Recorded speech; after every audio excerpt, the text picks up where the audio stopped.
Сәлем досым, біз бүгін аватардың екінші бөліміне шолу жасайтын боламыз. Шолуымызды бастамас бұрын біздің арнамызға жазылып қоңырауды басып қойайық. Навилердің адамдарға Пандораны басып кіруіне тойтарыс бергеннен бері 10 жылдан астам уақыт өтті. Джейк Салли Оматикая тайпасының көсемі Нейтеримен бірге отбасын тәрбиелейді. Олардың Нетеям және Лоак атты ұлдары, Туктурей есімді қызы және асырап алған қызы Кири мен өрмекші есімді ұлы болады.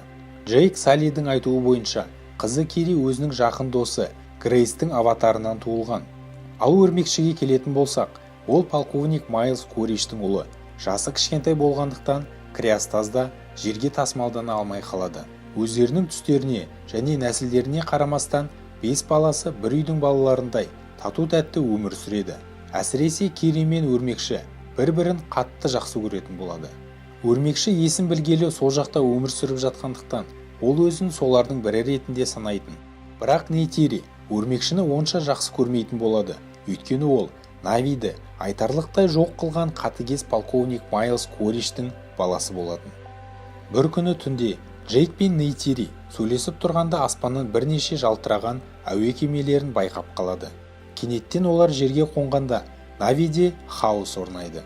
Жердің біршама жері өртеніп, біраз жануарлар қырылып қалады. Кемелерден бір топ роботтар мен адамдар түсіп, жан-жақтың бәрін қыра бастайды.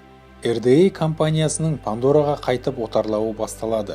Жер өле бастағандықтан адамдар қала плацдарм операциялық базасын тұрғызуға келген. Өртенген орманды көріп Нейтири жылап жібереді. Жаңадан келгендер арасынан рекомбинанттар бар. Олар қайтыс болған RDA әскерлерінің саналары мен естеліктері енгізілген Нави аватарлары. Көшбасшы ретінде полковник Майлз Корич рекомбинаты таңдалған. Олар Оматикайды жаулап, Джейкті өлтіруге келеді. Джейк және аватарлар RDA желілеріне қарсы партизандық топтар ұйымдастырады. Бір күні Джейк және оның адамдары RDA қамтамасыз ететін пойызға шабуыл жасап, қару-жарақтарға ие болады. Шабуыл кезінде Лоак есімді ұлы оның айтқанын тыңдамай жарақат алады. Бір шетінен полковник өзінің басшысы генерал Арт Морамен танысады. Генерал өзінің ұшақтарына қарсы шабуыл жасап жүрген скаун құстар жайлы айтып береді. Оны естіген полковник Навимен жақынырақ танысайын деп бұрынғы шайқас болған жерге баруға шешім қабылдайды. Ол тез арада сол жерге өзінің әріптестерімен барады. Өкінішке орай, Джейктің балалары сол маңда ойнап жүрген болады. Полковник Джейкпен төбелескен жеріне барып, өзінің роботтық костюмын тауып алады. Оның ішінде бұрынғы денесінен тек сүйектері қалған. Балалар оларды алыстан бақылап тұрады. Лоак әкесіне хабарласып, бәрін айтып береді. Джейк олардан алыстап, тез арада ол жерден кетуін сұрайды. Джейк пен Нейтири бірден сол жаққа бет бұрады. Балалар ол жерден қашып бара жатқанда полковникке ұсталып қалады. Полковник оларға анықтап қарап, саусақтары арқылы Джейктің балалары екенін бірден біліп қояды. Сол сәтте Джейк пен Нейтири солдаттарға шабуыл жасайды. Өкінішке орай, өрмекші қашып келе жатқанда құлап қалып, олардың қолына түсіп қалады. Полковник оны өзімен бірге базаға алып кетеді.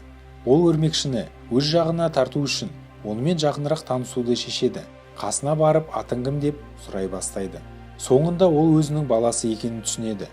Ертелі кеш пе, өрмекші олардың қайда орналасқанын айтатын түсінген Джейк Нейтириге барып, полковник Майлзды өлтірген мен, ол менің артымнан келеді. Тағы соғыс басталмай тезірек бұл жерден кетейік деп айтады. Олар отбасымен скаундарға отырып, Оматикаядан кетіп Пандораның шығыс жағалауындағы Меткаина рифтер тайпасына аттанады. Меткаинаға барғанда, ол жердегі аватарлардың түстері жасыл, құйрықтары басқаша және суды жақсы көретінін көріп таңғалады. Меткаиндықтар Джейк пен оның отбасын көріп, оларға күле бастайды. Көп ұзамай Меткаина көсемі Танавари және оның әйелі Ронал келеді. Танавари Джейкке олардың бұл жерге бейімделуі қиын болатынын ескереді. Джейк оған бәрін түсіндіріп айтып беріп, бұл жерге тез үйреніп кететінін айтады. Танавари оны естігеннен кейін оларға жататын жер береді және балаларына Джейктің балаларын жүзуге үйретулерін бұйырады. Балалар жаңа достарын алып теңізге аттанады. Сол жерде Лоак жануарлармен байланыс орнатамын деп талып қалады. Ал Кири болса суға тез бейімделіп, судың астына кетіп қалады. Судың астына түсіп, ол жануарлармен достасып кетеді. Келесі күні Кири суда жатқанда Танаваридің ұлы Аунунг достарымен келіп Кириге тиісе бастайды. Сол сәтте Лоак келіп Аунунгпен төбелесіп кетеді. Бұл жағдайдың бәрін естіген Джейк Лоакқа барып кешірім сұрап келуін бұйырады. Ол Джейктің талабы бойынша кешірім сұрау үшін қайтып келгенде, Аунунг және оның достары оны қауіпті теңіз жыртқышының аумағына саяхаттауға итермелеп, оны тығырыққа тірейді. Лоак балық аулап жатқанда қасындағылардың бәрі оны тастап қашып кетеді. Кенеттен өте қауіпті жыртқыш келіп Лоакқа шабуыл жасайды. Шабуыл кезінде оған ауа жетпей есінен талып қалады. Лоакты Паякан атты Тулкун құтқарып, онымен достасады. Тулкун Меткаиналардың рухани отбасы деп санайтын, интеллектуалды және тыныштықты көздеген кит тәріздің түрі. Қайта оралған соң, Лоак кінәні өзіне жүктеп, Аунунгтың достығын жеңіп алады. Бірақ оған Паякан Тулкундардың ішінде шеттетілгені айтылады. Басқа бетте өрмекші полковникке Навидің өмірі жайлы айтып, оны Аллилуйя тауының шыңына алып барады. Полковник өзіне Скаунды таңдап, онымен байланыс орнатады. Церия балаларды Меткаинаның рух ағашына апарған кезде, Кири анасымен кездесу үшін онымен байланысады. Бірақ қатты талмаға ұшырайды. Оны Ронал емдейді. Бірақ Джейк, Норм Спелман мен Макс Патлды көмекке шақырады. Полковник Майлз олардың қайда бағыт алғанын байқап қояды. Өрмекшіні өзімен бірге алып, ол киттердің ми ферменттеріне жасалынатын Амрита деп аталатын қартаюға қарсы препараттарды жасау үшін тулкундарды аулайтын кемеге барып, басшыларымен танысады. Полковник Майлз радардағы жерге барып, жергілікті тайпалардан Джейктің қайда жасырылғаны туралы қатыгездікпен сұрай бастайды.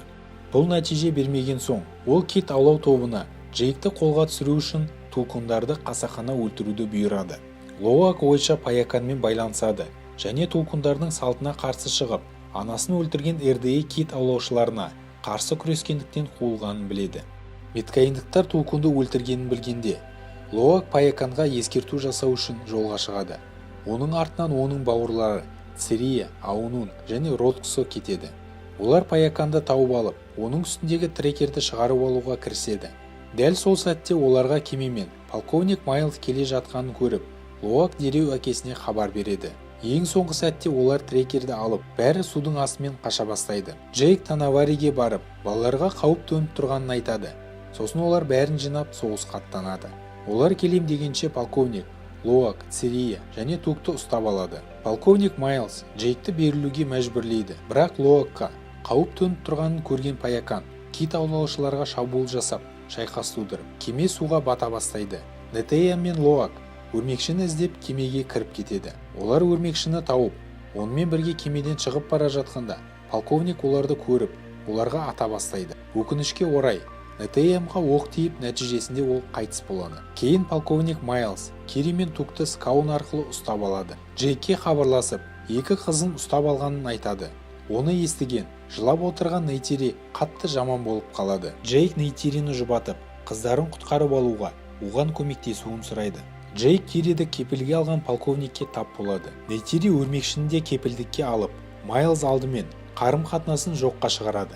Бірақ кейіннен баласын құтқармақшы болғанда Кириден айырылып қалады. Джейк, Майлз, Нейтири және Тук батып бара жатқан кеменің ішінде қалып қояды. Джейк полковник Майлзды тұншықтырып тастайды. Джейкті Лоак пен Паякан құтқарып алады. Ал Кири, Нейтири мен Тукты құтқаруға көмектесу үшін теңіз жануарларын шақырады. Өрмекші әкесін тауып, оны құтқарады. Бірақ оның қатыгездігінен бас тартып, Джейктің отбасына қайта қосылады.